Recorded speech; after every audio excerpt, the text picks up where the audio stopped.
I'm back in the library where I started this 4-part series to identify what I believe are the big 4 influences, strategies or actions that will give you the biggest bang for your buck as you work to improve student outcomes.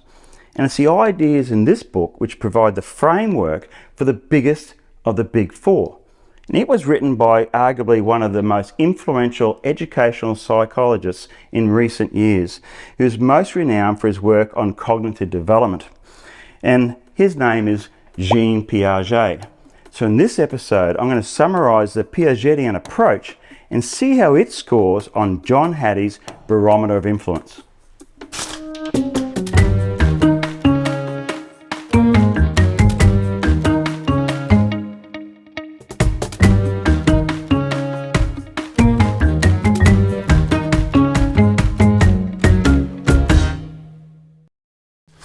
If you haven't done so already, go back and review part 1 of this series on modernising mathematics instruction, where I introduced this book by John Hattie and explore the tool that he uses to compare the influences, strategies and actions that have been tried over the years to improve student learning outcomes.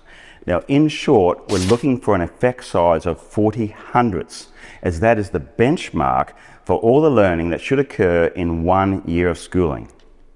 For example, in that first episode, we discovered that integrating learning with prior knowledge had an effect size of 93 hundredths.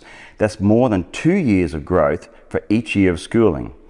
Part 2 of this series revealed that space, practice or learning had an effect size of 60 hundredths, which means that students can realise 1.5 years of learning in 1 year of school if they're being taught mathematics using that strategy.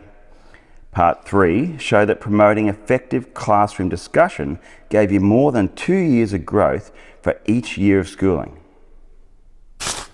These are 3 outstanding returns for your efforts. So let's dive into the last of the big 4, the Piagetian approach, and see how it scores using John Hattie's metric. Now, Piaget described 4 distinct stages of learning: the sensory motor stage, the pre-operational stage, the concrete operational stage, and the formal operational stage. Now, seeing as this channel was developed for teachers and parents of children that are in elementary or primary school, we're going to focus solely on stages 2 and 3. Now, I want you to stick with me because I'm going to show examples to make this as easy as possible for you. Now, in stage 2, Piaget noted that children use objects, actions, pictures and symbols to develop mathematical meanings. Now let me say that again: objects, actions, pictures and symbols. So what does this look like in practice? Back in episode 2, I showed you our approach for teaching the Make 10 strategy for addition. Now, in keeping with the idea of spaced learning or practice, I want to revisit that strategy again for your benefit. So let's see how we can apply Piaget's approach to this mental strategy for addition. Imagine you want to find the total value of these 2 items. Familiar contexts like this are really important for students, but Piaget says you want to act them out with concrete materials. So here I have my double tens frame, and I have one coloured counter to show you the first add-end, which is 9, and a second colour for the second add-end. So you should easily see 2 values. Then you want to act it out. 9 plus 5. 9 and 5. 9 plus 5 has the same value as 10 plus 4. Now you want to do that many times with different contexts and different values. And then you move to the pictorial part of this stage. Here's a picture. 9 plus 5. When you see 9 plus 5, I want you to think 10 plus 4.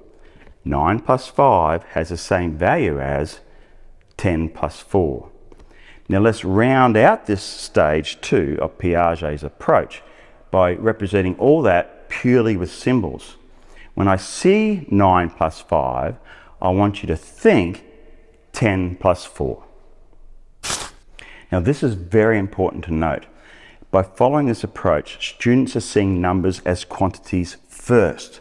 So as you start using symbols, in the absence of hands-on materials, they're visualizing and developing mental pictures of those quantities. Symbols should only be used after they develop the mental pictures of what those symbols mean. Now, as your students or children get older, they move into stage 3 of Piaget's cognitive development. This concrete operational stage simply suggests they become sophisticated in their thinking and can lean on their previous concrete and pictorial experiences as mental images. Now, what does this look like as we think about the Make 10 strategy for addition? Well, if I have a powerful strategy for 9 plus 5, can't I leverage that thinking to solve this problem?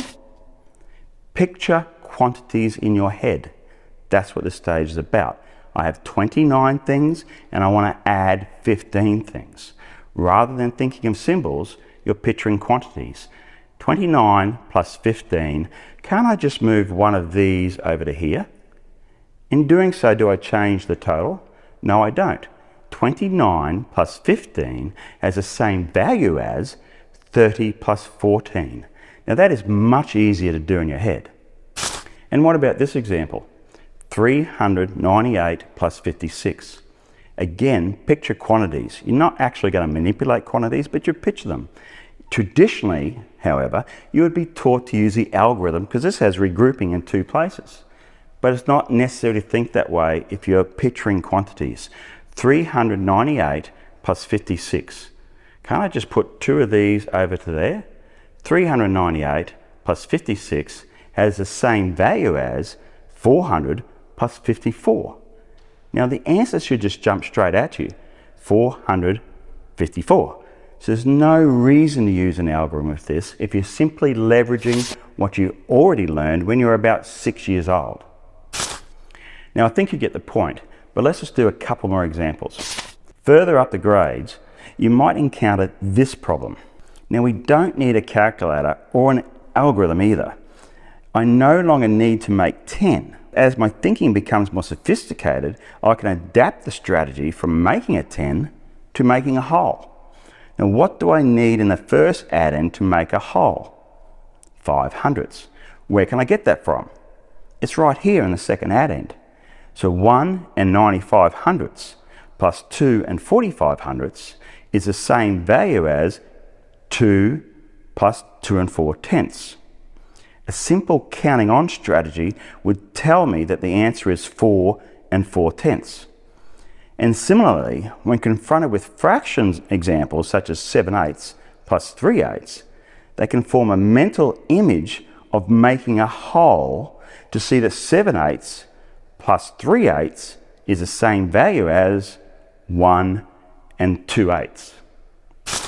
So that is a short summary of Piaget's approach and what it means for teachers and homeschoolers of elementary and primary age students. Now, how does that score on John Hattie's barometer of influence? Well, he found that a Piagetian approach to teaching mathematics has an effect size of 1 and 28 hundredths. This means that mathematics programs with this approach result in more than 3 years of learning for every year of schooling. Now, I think that is truly amazing. So what have we learned in this series of modernising mathematics instruction? We now know that in regards to improving student learning outcomes, these 4 big influences, strategies and actions will give you an outstanding return on your investment of time, money and energy. Imagine the effect of implementing all 4 of these at the same time. So this is what I want you to do. 1. Make a change for the better. Use the links below to review a mathematics program that adopts all my big 4 influences, strategies and actions.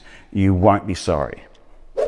And 2, if you're not in a position to influence decision makers in your school or district, at least do your best to integrate learning with prior knowledge. Space your content over time. Develop language, vocabulary, and also promote discussion in your classroom. And finally, adopt a Piagetian approach to teaching concepts and skills.